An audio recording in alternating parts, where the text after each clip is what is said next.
All right, let's talk ST segment changes. In order to better understand ST segment changes, we're going to have to quickly review a little bit of physiology from early med school, so just bear with me. Here we have two cardiac myocytes.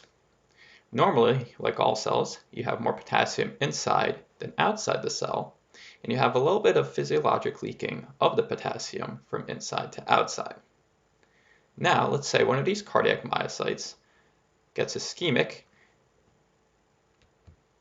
and is no longer able to regulate the membrane and the membrane potential. What happens is the potassium starts to leak out along its concentration gradient from inside to outside. Now let's look at the normal cardiac myocyte that is here on the bottom. Now that there is more potassium outside the cell, there's going to be less of the physiologic leaking of the potassium from inside to outside. And what this is going to do is raise the normal resting membrane potential of -90 to somewhere around -50. And at this resting membrane potential, you're going to have some calcium channels that are able to open up and partially depolarize these normal cells. And this partial depolarization that occurs as a result of the increased potassium leaking from ischemic or dying cardiac cells is what will cause the EKG changes that we see with STEMIs and NSTEMIs. So let's start out by drawing a normal EKG up here. So we're going to have our P wave, QRS complex, and T wave. And then you're going to have a pause, and then you're going to have it repeat. P, Q, R, S, and T. An important concept here is that the EKG machine uses the interval from the T wave to the next P wave, or the TP interval, as the baseline for the rest of the EKG reading.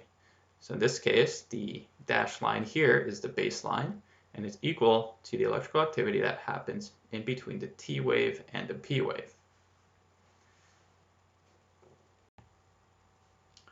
So let's put our electrode here and give this heart a transmural infarct.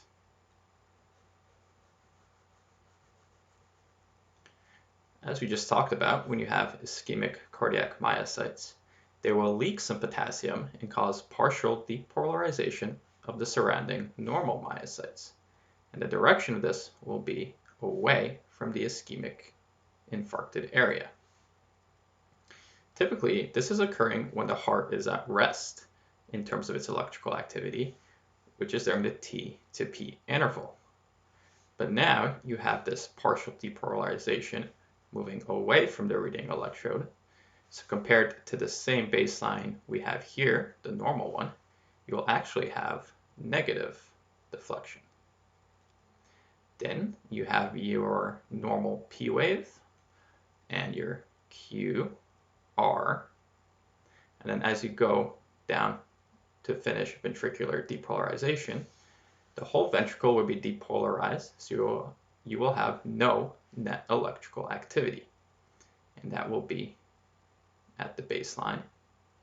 You will have your T wave for repolarization, and then once again during rest you will have this background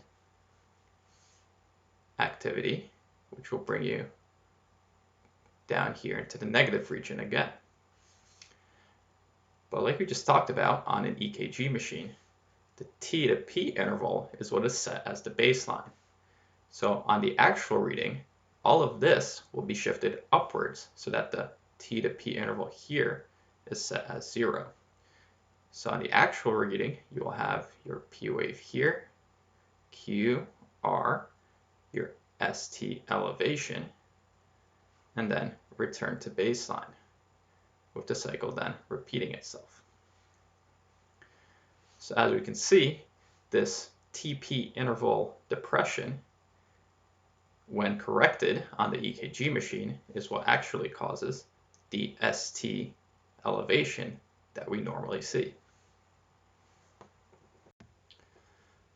Similarly to the STEMI, now let's talk about the NSTEMI, in which case we will have a subendocardial infarct, and just like with the STEMI, we will have the partial depolarization moving away from the infarcted area. So if we have an electrode placed here, in this case, we still have some electrical activity moving towards the electrode. So in the case of an NSTEMI, during the baseline T to P interval, we will actually have some background activity with a positive deflection.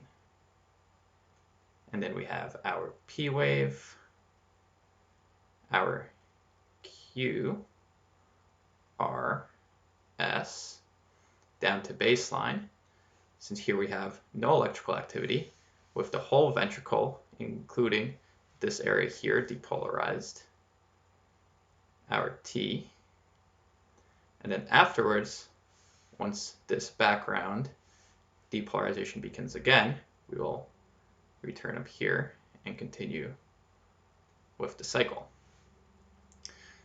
And much like in the case of the STEMI, we now have this new TP interval, which on the actual reading will be used as a baseline, and thus everything will be shifted downwards this time.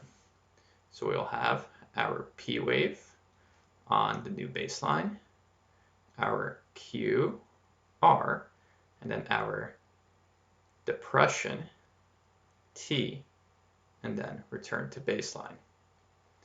So here we have our classic NSTEMI, or ST depression.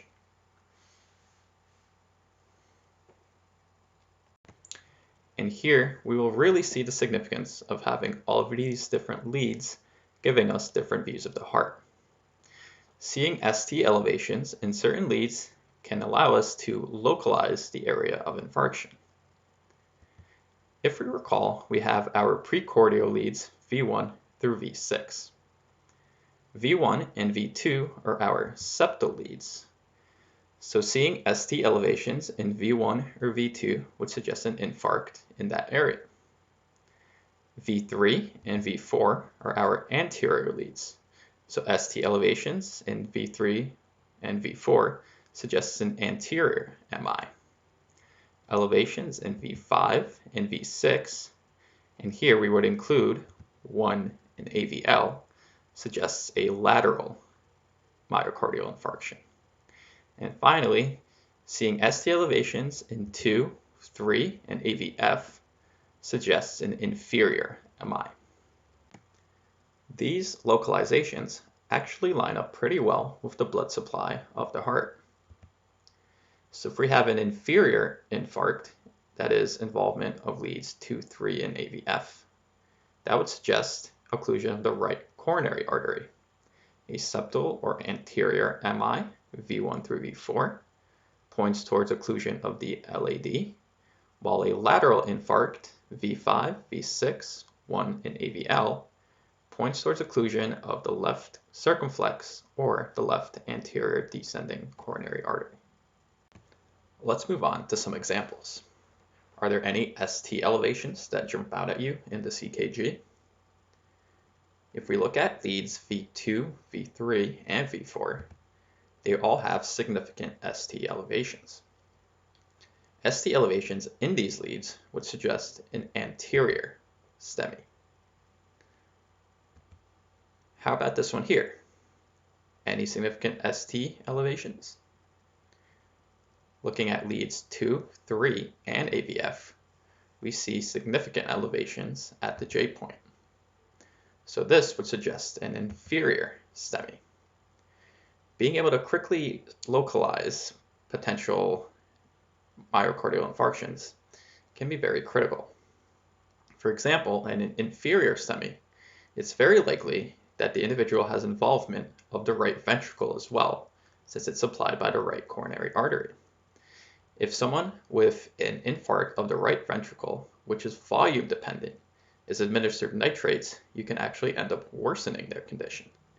So being able to quickly recognize that potential risk can be life-saving. Let's look at one last example here.